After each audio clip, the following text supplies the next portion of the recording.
Foi desviado o Rio Colorado inteiro por 4 túneis de 17 metros de diâmetro escavados na parede do cânion, para que o canteiro ficasse seco.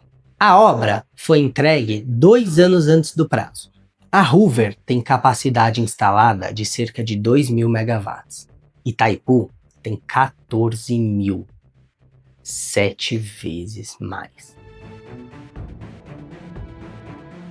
1886. Um presente da França para os Estados Unidos.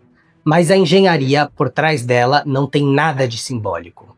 A Estátua da Liberdade é uma obra de Gustav Eiffel. Sim, o mesmo da Torre Eiffel. Ele resolveu um problema que ninguém havia enfrentado antes. Como fazer uma estrutura metálica interna aguentar o vento de Nova York. É o precursor do que a engenharia usa hoje em fachadas de arranha-céus, em 1886. 93 metros do chão até a tocha, contando o pedestal. A estátua sozinha tem 46 metros. Construída sem guindastes modernos, sem simulação computacional, só cálculo, ferro e precisão. 1930.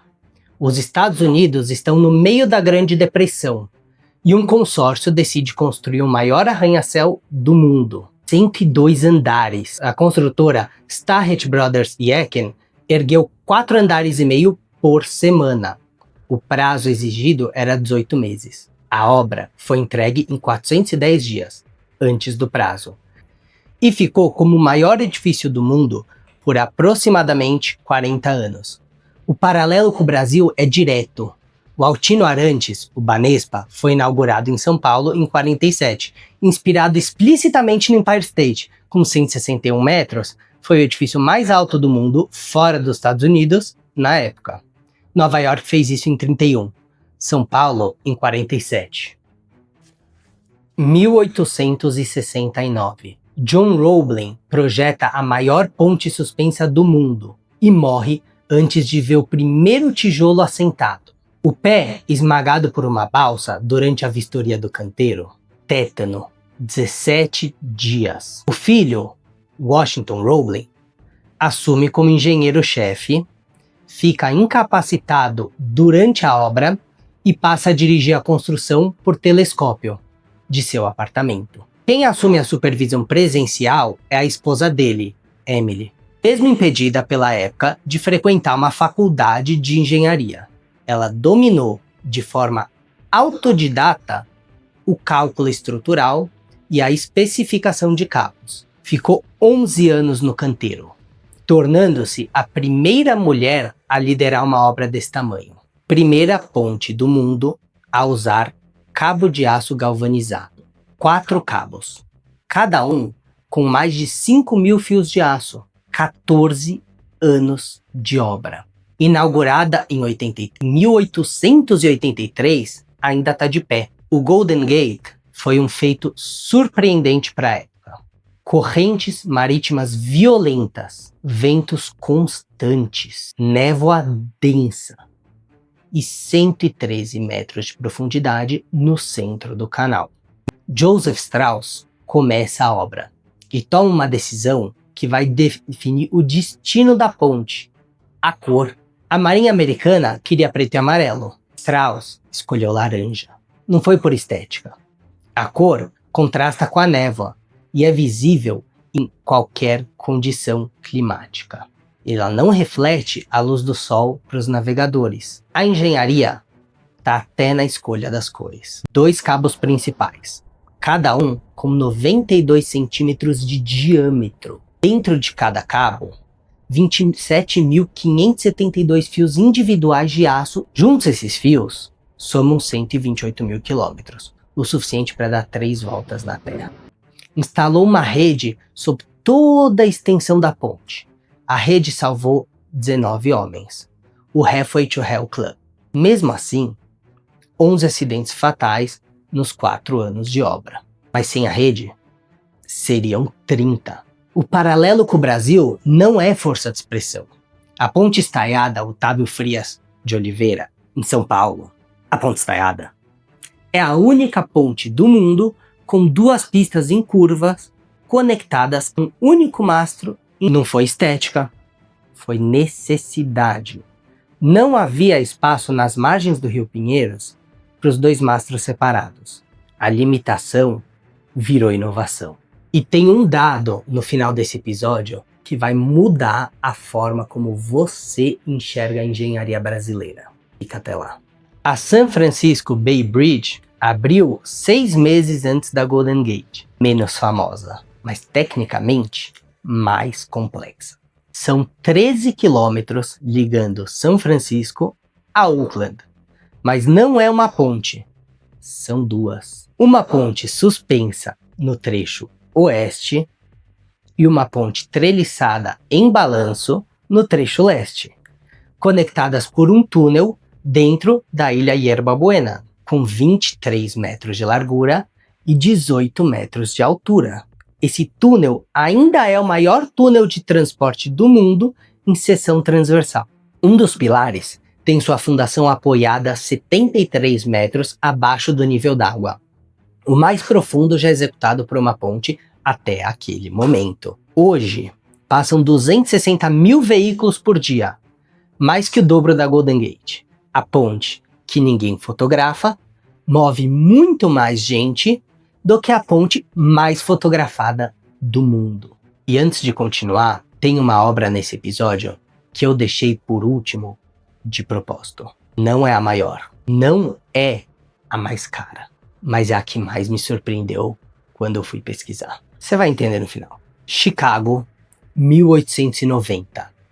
A cidade ultrapassa 1 milhão de habitantes. O rio Chicago despeja esgoto diretamente no Lago Michigan, a mesma fonte de água potável da cidade. Familiar, né? Febre tifoide. Cólera. A situação era insustentável. A solução que os engenheiros encontraram foi considerada impossível na época. Inverter o curso do rio. Fazer a água correr no sentido contrário ao natural, para longe do lago e não em direção a ele. Para isso, construíram o canal sanitário e de navegação de Chicago. 45 quilômetros escavados à mão e com dinamite em 8 anos. Foram removidos 42 milhões de metros cúbicos de terra e rocha. Em 2 de janeiro de 1900, na madrugada, os engenheiros abriram a comporta, antes que os processos judiciais pudessem barrar a inauguração.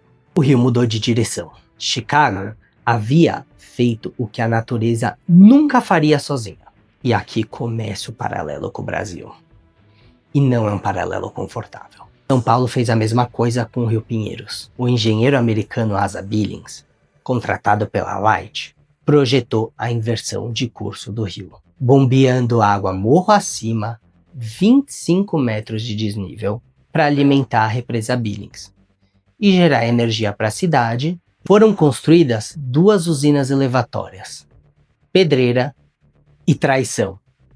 E lá no sopé da Serra do Mar, em Cubatão, nasceu a usina Henry Borden, com capacidade para 889 megawatts, aproveitando 720 metros de queda d'água entre o Planalto e o litoral. Chicago inverteu o rio para proteger a saúde pública.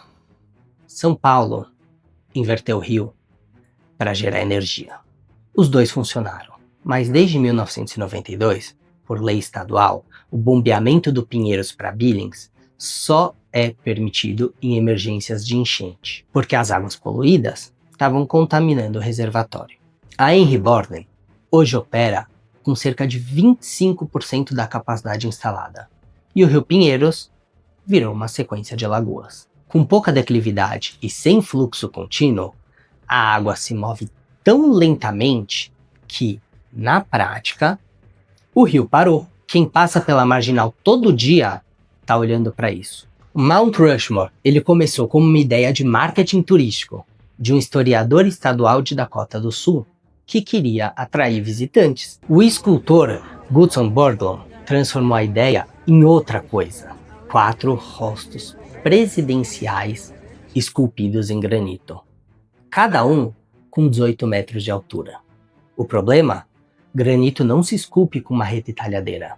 é duro demais. A solução foi engenharia aplicada à arte. 90% da rocha foi removida com dinamite. Os operários perfuravam a pedra em malhas de furos muito próximos, uma técnica chamada de honeycombing. Furos em padrão de favo que fragmentam o granito sem danificar o restante. Borglum desenvolveu um sistema de coordenadas a partir de uma maquete para 12. Cada polegada na maquete correspondia a um pé na montanha. Estados Unidos, o sistema imperial. Um ângulo errado e meses de trabalho iriam por água abaixo. 14 anos de obra. 400 trabalhadores. 450 mil toneladas de rocha removidas. St. Louis, 1963. Os engenheiros começam a construir as duas pernas do Gateway Arch, separadamente. Cada uma subindo de um lado, sem nenhum suporte no meio. 192 metros de altura. Aço inox por fora, aço carbono por dentro. Concreto nos primeiros 90 metros de cada perna, para baixar o centro de gravidade. A forma não é uma parábola, é uma catenária ponderada. A curva que uma corrente faz quando é suspensa pelas duas pontas. Invertida, converte toda a carga em compressão pura. Quando as duas pernas chegaram no topo, a última peça precisava encaixar com uma margem de erro de menos de 1. Qualquer desvio acumulado ao longo de 192 metros e a peça simplesmente não ia fechar. A margem de erro na solda final foi de menos de meio milímetro. O maior arco do mundo foi fechado com precisão cirúrgica. As torres gêmeas do World Trade Center foram, por menos de 2 anos, os edifícios mais altos do mundo. Uma malha densa de colunas de aço nas fachadas externas, espaçadas cerca de 1 metro entre si. Esse tubo ele absorvia praticamente toda a carga de vento lateral, enquanto o núcleo central cuidava da carga gravitacional. Em 11 de setembro de 2001, 2 aviões sequestrados foram deliberadamente lançados contra as torres. E o que o relatório do NIST concluiu é que as torres resistiram ao impacto. O colapso foi iniciado pelo fogo, não pelo impacto. O calor intenso degradou as treliças de aço do sistema de lajes, que começaram a fletir e puxar as colunas externas para dentro. 1931. Grande Depressão. O governo americano decide construir a maior barragem do mundo no meio do deserto do Nevada. Sem infraestrutura, sem cidades, sem estradas. Tiveram que construir tudo do zero antes de começar a obra. A barragem Hoover é uma barragem de arco-gravidade, um híbrido entre 2 sistemas. O formato curvo transmite o empuxo d'água diretamente para as paredes rochosas do cânion, e o peso colossal da estrutura complementa essa estabilidade, usando a gravidade como âncora.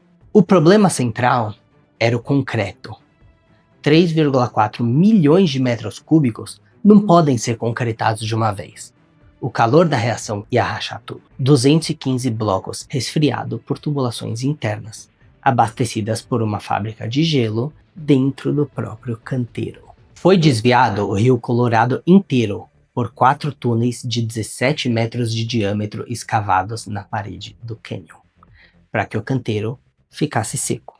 A obra foi entregue 2 anos antes do prazo. A Hoover tem capacidade instalada de cerca de 2.000 megawatts. Itaipu tem 14.000. 7 vezes mais. Foi a maior hidrelétrica do mundo por quase 30 anos. E tem mais uma obra dos Estados Unidos que não entra nessa lista. A obra que eu prometi, o Spaceship Earth, no Epcot, aberto em 1982, é a maior esfera geodésica autoportante do mundo, 5 metros de diâmetro, 11.324 painéis triangulares e dentro dela uma viagem de 16 minutos pela história da comunicação humana, em veículos que em espiral pelo interior da esfera. Esse é o tipo de detalhe que um engenheiro enxerga, e a maioria das pessoas não vê. Essas obras mostram que a engenharia civil não é apenas sobre construir, é sobre resolver problemas que parecem impossíveis, seja no deserto, no gelo ou no meio de uma metrópole. Qual obra vale um episódio completo? Me conta aqui nos comentários. Até a próxima. Tchau, tchau.